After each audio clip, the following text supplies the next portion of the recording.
They've been debating internally, according to my sources, recognizing as the United States of America, the renaming of the West Bank to Judea and Samaria. There's a bill about that Trump annexation. That's what they're talking about. It's not exactly annexation. You know what? Let me it's just actually erasing the name of the West Bank. Let me go ahead and play this, because this is the man that Trump has chosen as the ambassador to Israel, and everything that we're talking about here was telegraphed by him this is in 2008 and in 2017. Listen to this. Basically, I mean, there really is no such thing as, and I have to be careful in saying this because people will really get upset. There's really no such thing as a Palestinian. There's not. My feelings personally, and I'm speaking only as a person, I think Israel would only be acting on the property it already owns. I think Israel has title deed to. I blame Hasan. That is all. Nice. Yeah, that's Mike Fuckabee, by the way. A rabid sociopath. If you want to know the true insane people, the real rabid pro-Israel crowd, more so than the Zionist Jewish population in America, it's the ultra-Zionist, far-right evangelical Christians. They are completely and utterly psychotic. Judea and Samaria. There are certain words I refuse to use. There is no such thing as a West Bank. It's Judea and Samaria.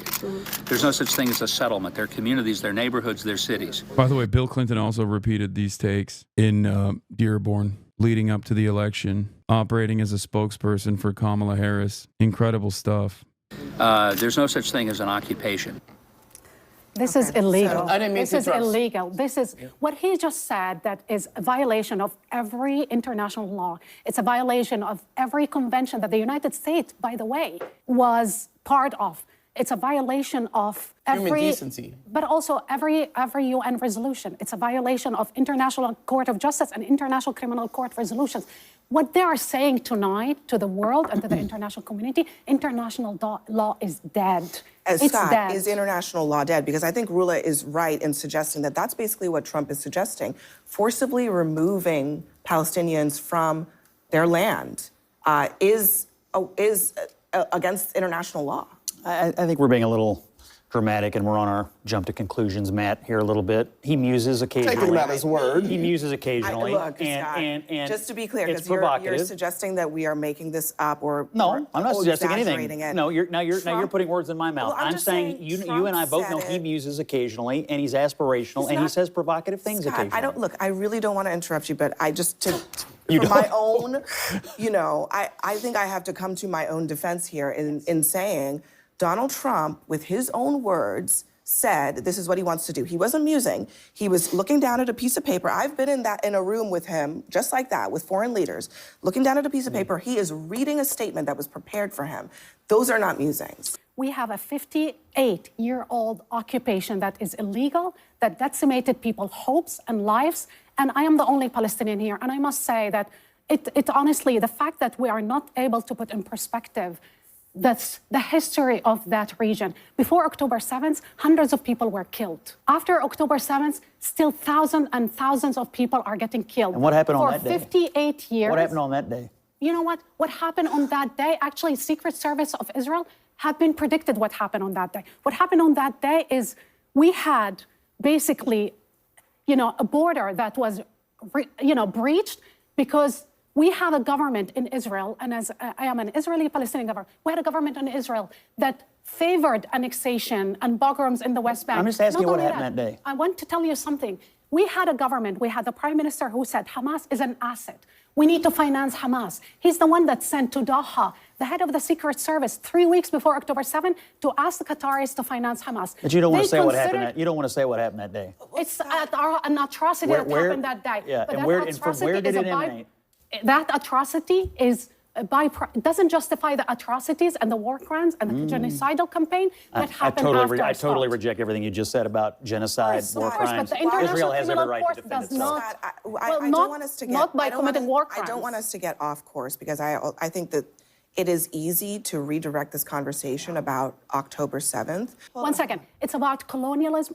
Donald Trump today, he proposed a new vision for America, and it's colonialism, and he's been proposing this for other areas, Panama and other places. But tonight he went further. He said, Palestinians, we will send them, left and right, whatever, And Palestinians, by the way, the millions of Palestinians, they have families in the West Bank.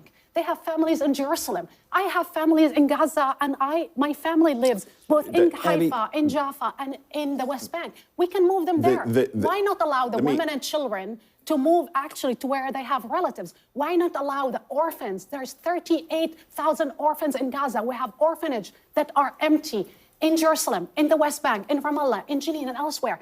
But you see that the vision is actually bypassing the Palestinians and ethnically cleansing them. I reject one portion of your statement, which is to say that there was a new vision of colonialism for the United States of America. I think that's as old as the United States of America. That's not necessarily... Yeah, we would never do such a thing. That's crazy. It's a funny predicament for a lot of liberals who see their primary responsibility as defending Israel, while simultaneously Trump gives the game away. So it's a moment of divergence where, on the one hand, you want to aesthetically maintain this presence that you are a progressive person, that you care about like international rules and laws and whatnot. But on the other hand, Donald Trump is advocating for the cause overall, the cause that you have also been tasked with defending. He didn't deny it. He justified it by saying there's a precedent of colonialism. Oh, he said American colonialism is as old as America. Did I misunderstand it? Oh, my bad. My mistake, Bakari. I misunderstood. I thought he was saying it's not a new vision as in like it's not a thing that exists. I thought it was in defense. Libs didn't agree with international rules. They rejected the ICC warrants and even threatened the ICC. No, I know. I thought he said it in defense, like claiming that it's not a concept. Like it's not new because it's not a concept. Land. There's no question about it. No question. But I mean, this is... You think someone can be a liberal and support Zionism? Yeah. Liberal Zionists exist. There are plenty liberal Zionists. Now, Zionism is, a fascist ideology inherently because it's built around the continued domination of the outgroup at the behest of the in-group that is considered, an ethnic and religious superior group. So it's not really different than Nazi ideology in that same vein. And yes, there are certainly liberal Zionists who there are certainly liberal Zionists that refuse to recognize these contradictions and will say, no, you don't understand. We just want Israel to exist.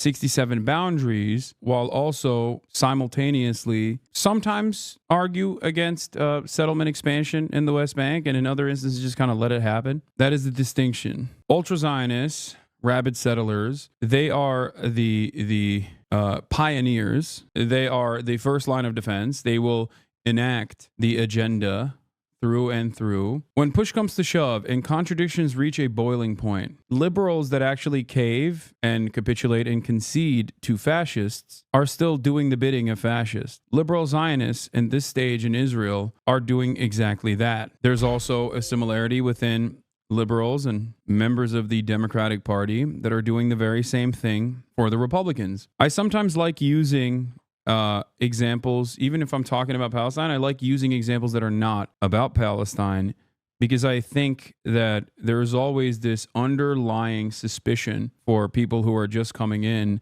that my criticism almost entirely revolves around Gaza, specifically because of, my Muslim background, right? That I'm simply too biased to see a more moderate, more reasonable approach. But this principle is universal and exists for virtually every single issue that the Democrats cave and capitulate to the right on. This is precisely the reason why I regularly talked about immigration, undocumented immigration in this country, and the Democratic Party's apprehension towards presenting a counter message to the Republican reactionary framing on the matter that justifies a white nativist anti-immigrant agenda. Hasan, what do you expect from Israel to do when hundreds of innocent civilians get kidnapped and killed in their homes? Kilof, what do you expect Palestinians to do when hundreds of thousands, almost 1 million Palestinians were forcibly removed from their homes 76 years ago.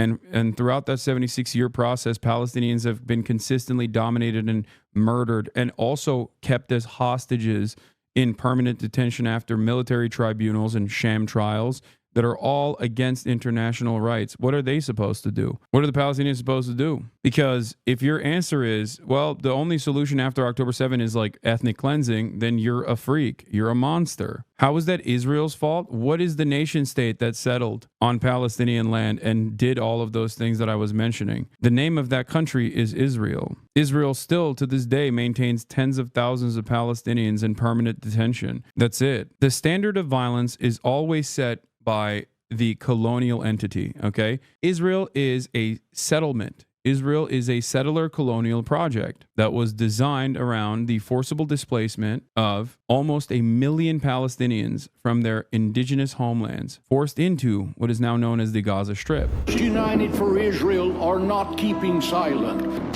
My help comes from the Lord. Amongst Israel's most fervent allies, American evangelicals. He who defends Israel neither slumbers. Do you consider yourself a Christian Zionist? Senator, I'm a Christian and I robustly support the state of Israel. Ultra-conservative Christians now serving in key roles under President. One of the comments on Fox News today was that for the people who had ever wondered what they would do during the Trail of Tears, the relocation of Asian population on the West Coast will have their chance now. I mean, yeah, we've been saying that. A lot of people learn about these atrocities in history books, and they fantasize about how they would be on the right side of history. And while that history is unfolding in front of their eyes, they are demonstrably on the wrong side of it, not recognizing that the exact same history is playing itself out in nearly identical fashion right now. And what they do in this moment matters. What they do in this moment is exactly what they would do back then. That's that simple. It is inappropriate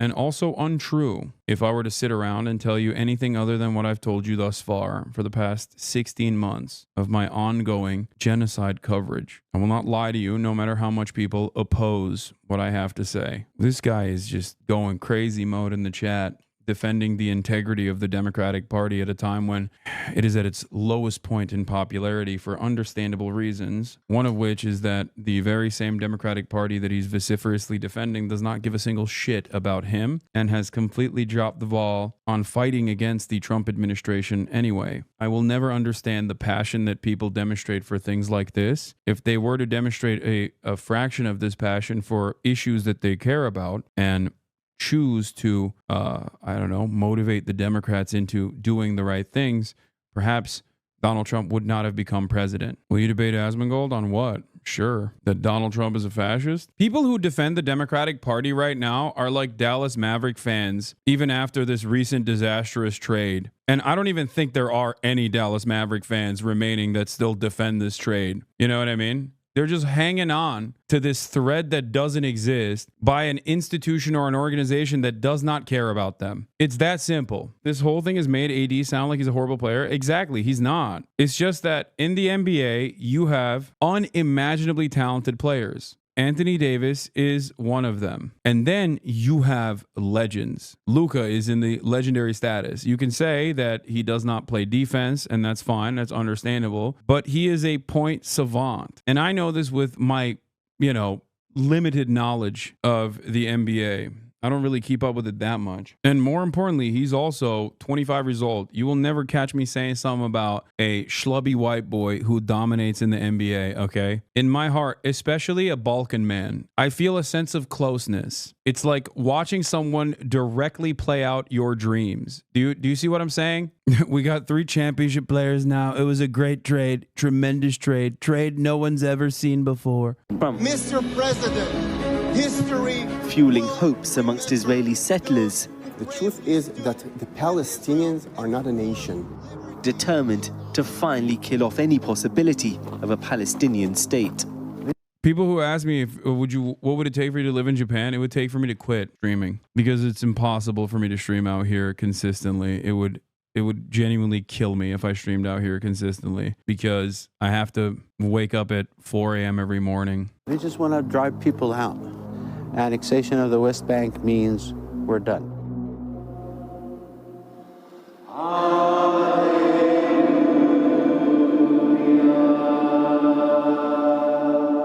In a 12th century Jerusalem church, a group of American evangelical Christians are singing in praise of Christ. We joined them on a tour around the old city. So, the most holy place for Christians who come to Jerusalem. Leading us, pastor and biblical archaeologist John Delancey from Pennsylvania. Initially, the entrance was from the east. For these devout believers, modern Israel is where the land of the Bible comes to life.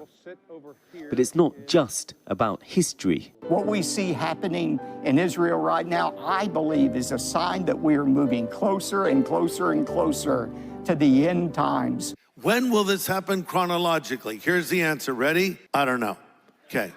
For many evangelicals, the return of the Jews to Israel is a precursor to the rapture, when true believers will be lifted to heaven, ahead of Armageddon and the return of Christ. The greatest miracle in the history of the world, second only to the resurrection of Jesus Christ. These are not fringe beliefs.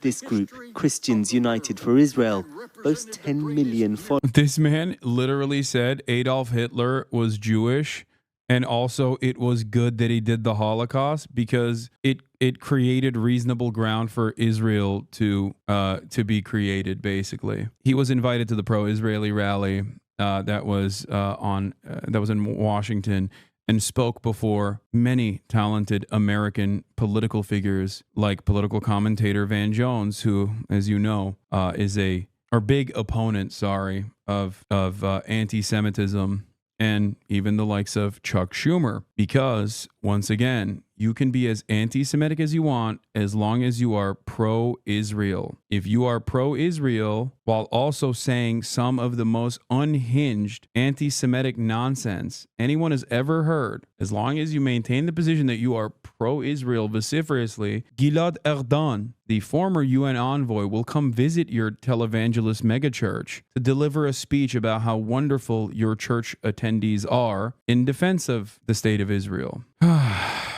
Prime Minister Benjamin Netanyahu has addressed their annual conference. And for them, Palestinians are living on Jewish land.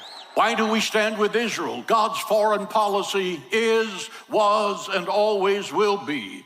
I will bless those who bless you, and I will curse those who curse you. But just think that the temple that once stood there in the days of... For John and the tour group, these apocalyptic beliefs are part of the attraction behind visiting Israel. And a lot of the evangelicals you interact with, for them, this isn't a myth or a metaphor. It's a literal sequence of events that they believe will unfold. Absolutely, it is. Israel is growing in their population of Jews from the diaspora, as we say, now returning to the land. And that's a good thing, and most evangelicals will say that this is a big sign pointing to how imminent the return of Christ may be. So the end of time is basically the apocalypse. Absolutely. To non-believers, evangelical views might seem outlandish, but they're a hugely powerful force in American politics, making up around 20% of all voters. Well, I think, the coming to Israel is what really helps to bring what you read in the Bible come alive. And like Rick, they're overwhelmingly staunch supporters of Donald Trump. What are you hoping to see from him in terms of the Middle East? Definitely strong support of Israel. I think that's, for me, that's something I want to see. I call myself an unapologetic Zionist. I believe it's important for Israel to exist. Is that based on religion and the kind of role of Israel in biblical teachings? Is it based on politics? Well, I think it's both. For me, certainly the Bible commands, the whole faith, our faith is based on Jewish people. Now, Pete Hegseth returns to the Holy Land. Former Fox News reporter Pete Hegseth is one of a number of prominent evangelicals now serving under President Trump, recently appointed the Secretary of Defense. That Zionism and Americanism are the front lines of Western civilization and freedom in our world today. And here's Trump's pick as ambassador to Israel, former pastor and state governor Mike Huckabee. There is no such thing as a West Bank. It's Judea and Samaria. Judea and Samaria is the biblical name for what even the US government has always called the West Bank. land intended to be at the heart of a Palestinian state. This was Huckabee in 2018, helping build a settlement there, even though they're deemed illegal internationally. When the Bible says that God gave this land to the Jewish people, I accept that. An opportunity to apply full Israeli sovereignty on all areas in Judea and Samaria. It's a narrative also shared by Jewish settlers, like far-right Israeli politician Ohad Tal. Mr. President, here he is speaking at Trump's Florida home. He and other settler leaders want Trump to support resuming the war in Gaza and annexation of the occupied West Bank. Oh my God, he does look like Tim Robinson. I was thinking, like, who does this dude look like? Yeah, even the MAGA hat. See, so you spend a lot of time out there. I've been in the States, I think, in the past year around 15 times. Evangelical Christians have been appointed to some high-profile positions within the Trump administration. How important do you think those figures and their views will be? They believe that this is the biblical homeland of the Jewish people. So definitely I expect them to support these policies also. With Trump in office, Israel's settler movement hoped to formally take over the occupied West Bank, destroying any remaining possibility of a separate Palestinian state. If you were to annex the entirety of the West Bank, including the Palestinian majority areas, and then did not give that population equal voting rights in the state that they were living in to the Israelis, that would be apartheid. What other word could there be for it? The truth is that the Palestinians are not a nation. They are a tribal society. Let's allow them to have different autonomies, local governing themselves. Yeah, he's describing Bantustans, which also was a permanent fixture in the apartheid structure in apartheid South Africa, where the term apartheid was first utilized as a legal terminology in the prosecution of it. That's what he's saying, while also simultaneously saying they're like tribal people. I don't know what that means. They'll only have to accept one principle, that this area is a Jewish state. It's hard to predict what President Trump's policies will be towards this contested land. He wants to broker a historic deal between Saudi Arabia and Israel, and that's likely to include some commitment to creating a Palestinian state. On the ground, Israeli settlers are already making that next to impossible. The way Israeli governments have been expanding settlements here, the way they've been expanding their overall control of the occupied West Bank, many describe Israel as already de facto annexing the territory. We've come to the village of Turmuseya. Most of these plush homes have been built by Palestinian-American dual nationals. But with violence flaring, the area is now on the front. Random question, but was the segregationist U.S. technically an apartheid structure? Yes. The Jim Crow initiatives were, yes, absolutely similar to an apartheid structure. The difference is, of course, it predates the actual legal designation of an apartheid. That's the only thing that, I guess, salvages the American reputation. Well, that and also whitewashing of American history. A line of attacks by extremist Israeli settlers. They just want to drive people out from this area. So they want to empty it completely from people so they can take it over.